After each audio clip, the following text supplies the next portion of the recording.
మిత్రులారా, చందమామ చలువదనం, వెన్నెల్లోని వెలుగుదనం, తేనెలోని తీయదనం, మన తెలుగు చెలిమిదనం, మృదువుగా మనసు ఊహల సోయగపు సోలుదనాన్ని తెలిపే తెలుగు పదాల ప్రన్నదనమును తెలిపేలా శ్రీమతి రాజా వాసిరెడ్డి మల్లీశ్వరి అక్కయ్య రచించి మన తెలుగులకందించిన ఒక్క పదం అర్థాలెన్నో గ్రంథం నుండి పాయ పారు అను పదాలను మీకు వినిపించున్నది శ్రీమతి శ్రీదేవి జక్క. ప్రవహించే నదులు పాయలుగా చీలిపోయి తమకనువైన విధంగా ప్రవహిస్తూ ఉంటాయనే విషయం మనకు తెలుసు. ఏడు పాయల దుర్గ ఎదురుగా వచ్చింది, పాడుకొమ్మన్నాది, పరుగులిడమన్నాది, స్వర్గముఖ పాయగా సాగిపొమ్మన్నాది, బంగారు పండించి ప్రజలకిమ్మన్నాది అంటూ మిట్ట ఎక్కి గుట్టలు దిగజారి త్రోవ గడిచి వచ్చినావు అంటూ దాశరథి నదిని గురించి వ్రాశారు. ఈ పాయల నడుమ ఎడము లేదా చోటు ఎక్కువే ఉంటుంది. ఈ ఎడము అనేది పాయ అనే పదానికి గల అర్థము. చర్మము అనే పదానికి డాలు తోలు అనే అర్థాలున్నాయి. డాలు తోలు ఈ రెండింటిలో దేని ముక్కనైనా సరే చర్మఖండము అని అంటారు. మరి ముఖ్యంగా ఈ రెండింటిని యుద్ధ సమయాల్లో కొట్లాటల సమయాల్లో చూస్తుంటాం.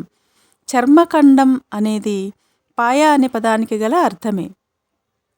కొమ్మ కొమ్మలందు క్రొమ్మావిరెమ్మల కూజితమ్ములెసగ కుల్కు కొమ్మ కోయిలమ్మ పాడే కోవిద కోటికి స్వాగతంబు నిండు మనంబున అన్న కవి పలికులలోని కొమ్మ అంటే చెట్టు కొమ్మ అనేది పాయ అనే పదానికి గల అర్థమే. వారిద్దరి మధ్య చీలికలొచ్చి విడిపోయారు. ఆ కూరగాయలను అలా చీలికలు వాలికలుగా కోసావేంటి? ఆ చీరను చీలికలు పీలికలుగా చించబోకు. ఇలాంటి మాటల్ని మీరు విన్నారా ఎప్పుడైనా? ఈ చీలిక అనే పదం పాయ అనే పదానికి గల అర్థమే.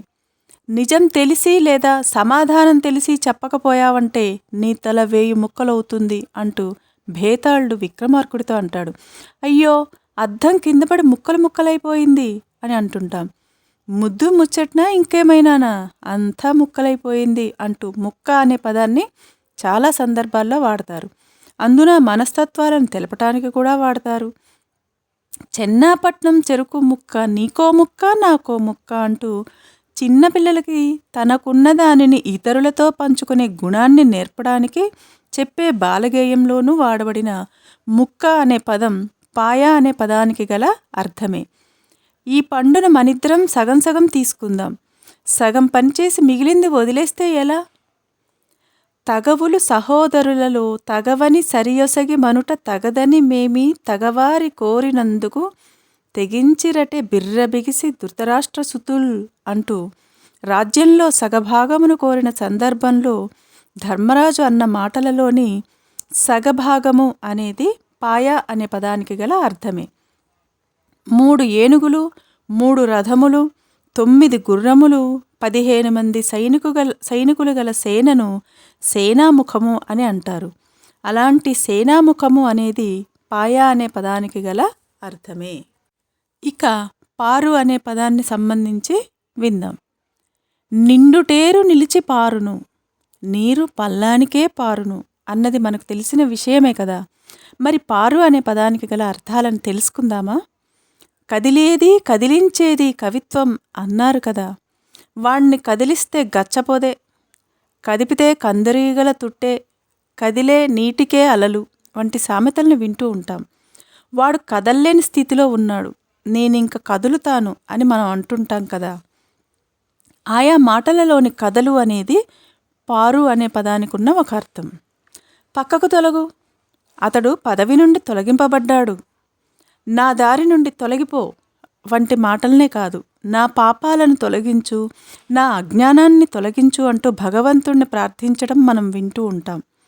ఈ తొలగు అనేది పారు అనే పదానికి ఉన్న ఇంకో అర్థం.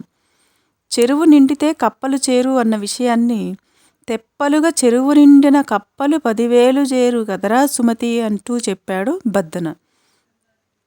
నిండుకుండ తొణకదనే సామెత, ఇంకా నిండు బండికి చేట కూడా బరువే అన్నది సామెతే. వీటిల్లో ఉన్న నిండు అనేది పారు అనే పదానికి గల మరో అర్థము.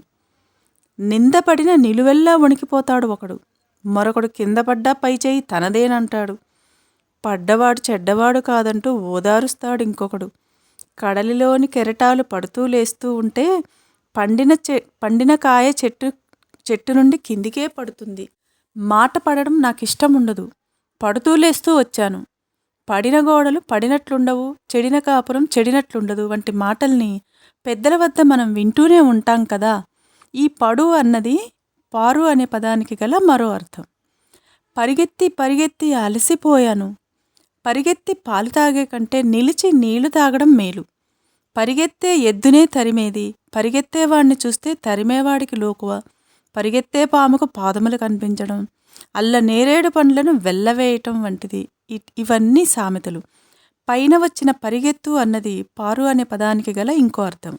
అంతేకాదు, ప్రయత్నిస్తే పోయేదేమీ లేదు కదా, ప్రయత్నలోపం ఉండరాదుగా, ప్రయత్నిస్తే సాధించలేనిది లేదుగా అనే మాటల్లోని ప్రయత్నము అనేది కూడా పారు అనే పదానికి గల మరొక అర్థము.